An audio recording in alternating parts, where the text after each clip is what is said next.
వారాహి పత్యంగర దేవాలయానికి నేను రావడం జరిగింది.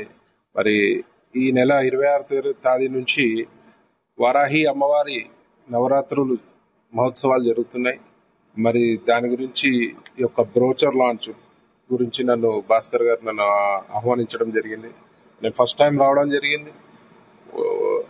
చుట్టుపక్కల కాలనీ వాళ్ళు అదృష్టవంతులు అంట నేను, ఎందుకంటే ఒక మంచి దేవాలయం ఉన్న ఈ ప్రాంతం ఇది. ఒక పాజిటివ్ వైబ్ అమ్మవారిని చూసినా, వెంకాల హోమాలు జరుగుతున్నాయి. మరి ప్రతి ఒక్కరు కూడా జీవితంలో ఏదో ఒక రకమైన సమస్యలతో బాధపడుతుంటారు, ఆర్థికంగా కానీ హెల్త్ పరంగా కానీ. మరి అన్నిటికీ కూడా అమ్మవారి హోమంలో పాల్గొనుకుంటే జీవితంలో ఒక అద్భుతాలు జరుగుతాయి.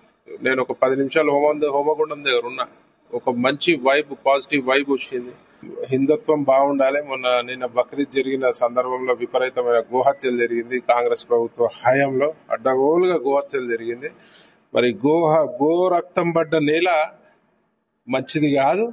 మరి కాంగ్రెస్ వాళ్ళు గత బీఆర్ఎస్ ప్రభుత్వం కూడా ఇదే తప్పు చేసి ప్రభుత్వం లేకుండా పోయింది. మరి కాంగ్రెస్ ప్రభుత్వం కూడా మరి ఒక వర్గానికి కొమ్ము కాస్తూ మరి గో హత్యని ప్రేరేపిస్తున్నారు, ఎంకరేజ్ చేస్తున్నట్టు కనబడుతుంది. మరి మా గో సంరక్షకులు కూడా, చాలా మంది సంరక్షకులు కూడా విపరీతమైన పోరాటం చేసినారు, కేసులు పెట్టించుకున్నారు, భౌతిక దాడులకు కూడా గురైనారు. కాబట్టి మళ్ళొకసారి బుద్ధి తెచ్చుకొని హిందుత్వాన్ని కాపాడే ప్రయత్నం ఈ ప్రభుత్వం కానీ ఏ ప్రభుత్వం అయినా చేయాలని మనస్ఫూర్తిగా నేను ఆకాంక్షించు అమ్మవారిని అదే వేడుకోవడం.